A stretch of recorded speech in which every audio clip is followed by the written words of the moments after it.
그래서 그러면 우리 모아타운으로 들어오셔서 한번 해보시죠. 해가지고 이 모아타운으로 들어왔게 됐고 이 사업 여건이 훨씬 좋아졌습니다. 왜 좋아졌냐면 여기에 있는 도로 부지를 대지로 편입할 수 있게끔 했고 용도지역도 3종으로 용도적으로 완화하고 여기는 또 LH 공동사업이기 때문에 임대주택 비율도 좀 더 완화받을 수 있도록 돼 있습니다. 그러다 보니까 사업의 여건이 굉장히 좋아진 거죠. 지금 이렇게 보시면 여러 개의 사업 부지가 있는데 이렇게 이 밑에 B라고 써 있는 이 부분들은 당장 사업이 안 되는 지역들, 그리고 이렇게 A라고 표시한 부분들은 당장 사업이 되는 지역들, 이렇게 구분을 해서 사업을 순차적으로 할 수 있게끔 했고, 요 A-5 블록은 추가로 들어간 지역이라고 보시면 되겠고요.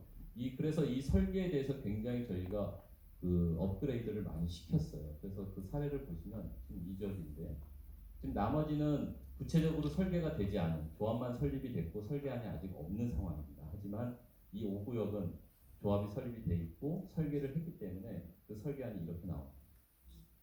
이게 개별 모아주택 사업인데 만약에 이 모아타운으로 안 들어왔다면 이렇게 지을 수가 없어요. 왜냐하면 이제 특별건축구역 지정이라든지 그 다음에 용도지역 상향이라든지 이런 것들을 다 여기다가 부여를 해주는 거죠.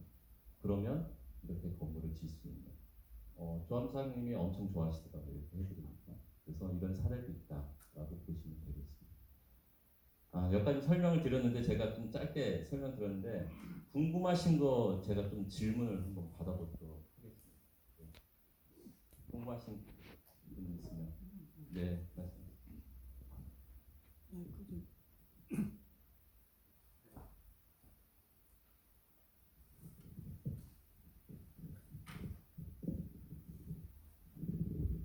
우리 김혜호 팀장님 설명을 잘 들었어요. 이제 궁금한 사항은 중구청에서 모아주택 관리계획을 수립해서 시에 승인 신청을 한 사실이 있어요. 그런데 시의 답변은 23년 3월까지 관리계획 인가를 내리겠습니다 이렇게 돼 있었단 말이에요. 근데 아직까지 인가되지 않았죠? 네. 그 인가가 안 된 이유가 뭐라고 생각하세요? 저희가 그거 안 한 이유는 뭐냐면 일단 사업을 희망하시는 분들이 없다라고 저희가 파악을 했어요. 네, 맞습니다. 네. 네. 그래서 시에다가 내가 질문을 한 사실이 있어요. 네.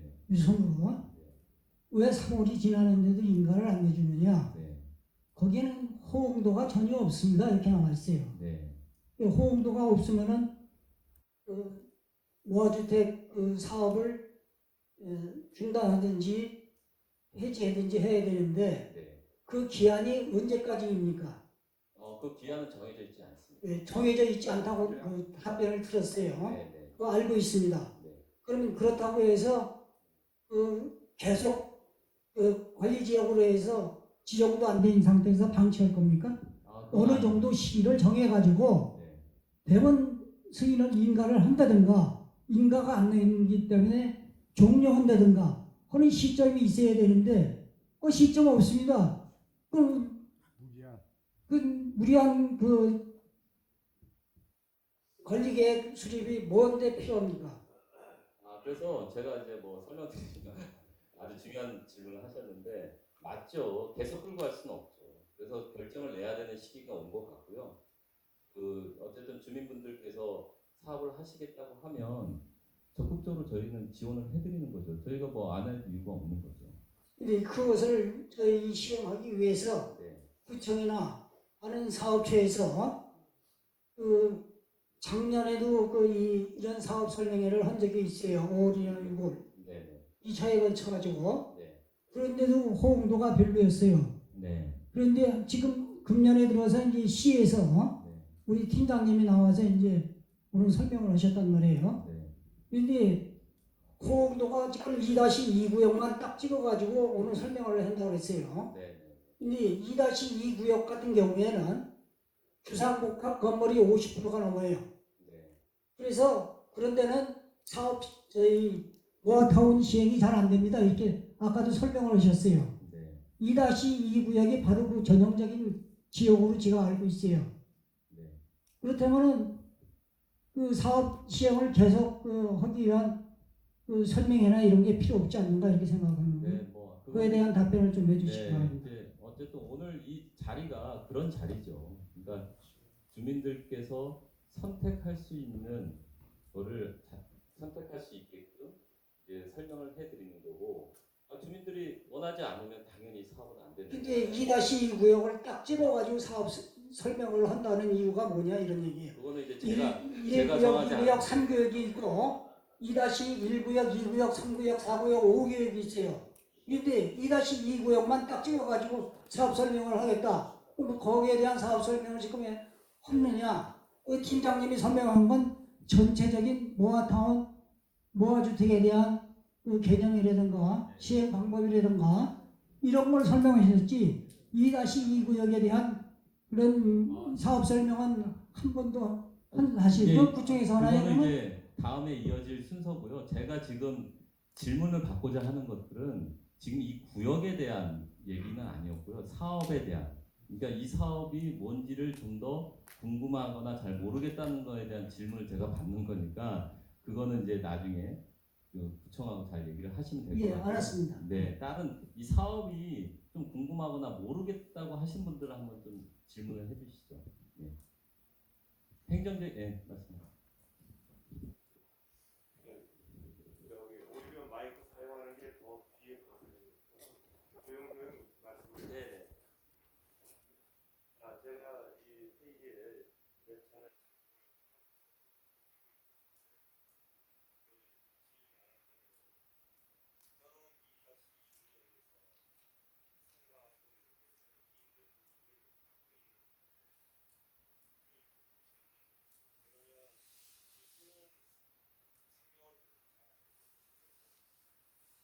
결국은 동의를 해서 우리가 이렇게 사업을 해보자 한다면 당신네들 자산을 이렇게 내놓고 이렇게 간다. 그러니까 동의 안 해줄래 이런 식의 논리 전개에서 이게 동의도 나오고 또 이런 모임을 계속 갖는 의미가 있을 것 같은데 지금 현행 제가 이제 이렇게 따져봐도 우리는 250%인데 아까 설명 속에서는 뭐 임대주택 뭐 이런 걸로 좀 내놓으면 공공용으로 내놓으면 300%까지 된다. 그거는 별 의미가 없어요. 내놓은 것만큼 조금 올려서 피해 안 가도록 해줄 테니까 공공용도로 좀 내놓으라는 뜻이기 때문에 비즈니스적인 감각으로 보면 그거는 전혀 매력적인 조건이 아니고 제가 볼 때는 우선 일단 용적률도 250%가 아니라 한 300% 정도가 돼야지. 왜냐하면 이해관계가 굉장히 복잡해요.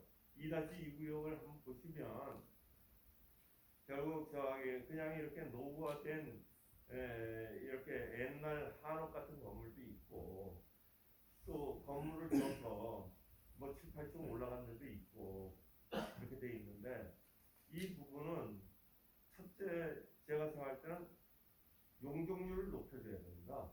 300% 정도로.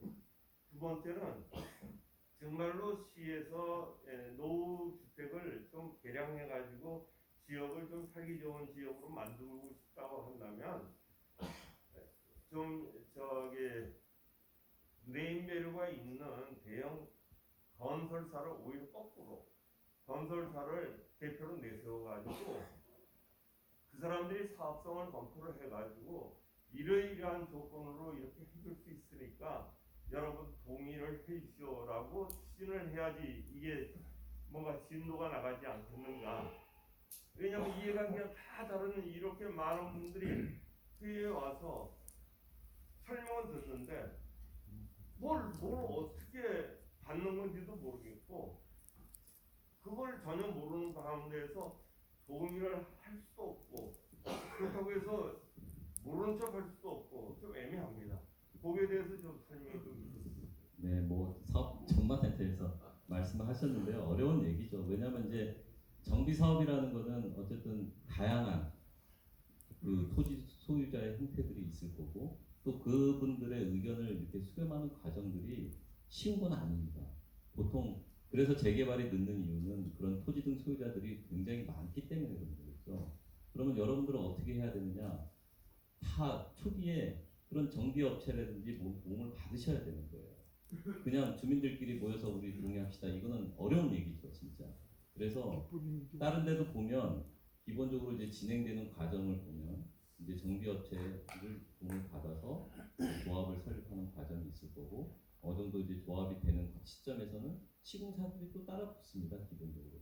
지금 제가 여기 구체적으로 말씀은 안 드렸지만 이런 지금 모아타 주택이 추진하고 있는 지역들에 시공사들이 대형 시공사들이 많이 붙어 있어요. 뭐 하나건설이라든지 뭐 현대산업 이런 데들이 다 붙어 있습니다. 그래서 그거는 하는 과정에서 이렇게 들어오는 거지 공공에 나서서 건설업자를 앞에다 대놓고 사업을 하겠다고 하는 거는 그건 더 큰 문제입니다. 그래서 이거는 주민분들끼리 잘 협의를 하셔서 어쨌든 시작을 하게 되면 추진 주체가 생겨야 돼요. 그 주체가 그 정비업체의 도움을 받고 사업을 어떻게 꾸려나갈지를 만들어가는 과정이 필요한 거지. 그거를 한 번에 그냥 합시다 이렇게 해서 되는 문제가 아니거든요. 아니 근데 이게 무슨 저기 분산 모임 동호회도 아니고 주민들이 모여서 어쩌고 하는 얘기가 현실성이 없는 것이 전부 아까도 말씀드렸지만 각자 갖고 있는 그 주택에 대해서 성격이나 모양새가 다 틀리고 그런데 그 조금 복잡하잖아요. 지금 아파트 일반 아파트 재건축이면 몇 평형이다 그러면 다 이해관계가 다 기준도 하지만 이게 그렇지 않지 않습니까? 그러니까 아까 그렇게 말씀을 드린 거예요. 네, 뭐 충분히 제가 다 알고 있고요. 그런 부분들에 대해서 그래서 저희가 이제 뭐 코디네이터도 파견한다 그러고 뭐도 한다 그러고 자꾸 이제 주민분들이 그런 과정을 알아야 되고 그러면 어떻게 할지 궁금한 점들이 많이 있으니까 그런 것들을 개선하려고 많이 노력을 하고 있는 거고요. 말씀하신 것처럼 이해관계가 복잡하고 소유의 형태가 다양하고 해서 이게 의견이 잘 조합하지 않는다면 사업이 어려운 거죠. 그건 사업이 안 되는 지역이에요. 사업이 안 되는 지역에 가서 사업을 하시라고 얘기할 수 없는 거죠. 그래서 그거는 그 지역의 여건에 따라서 다 다르다고 할 수 있겠습니다. 저희가 모아주택이라 그래서 어느 지역이라든지 다 해야 된다. 그렇게 생각 안 해요. 될 수 있는 지역이 있고 안 되는 지역이 있다라고 저는 보고 있습니다. 네, 이 정도로 제가 좀 답변을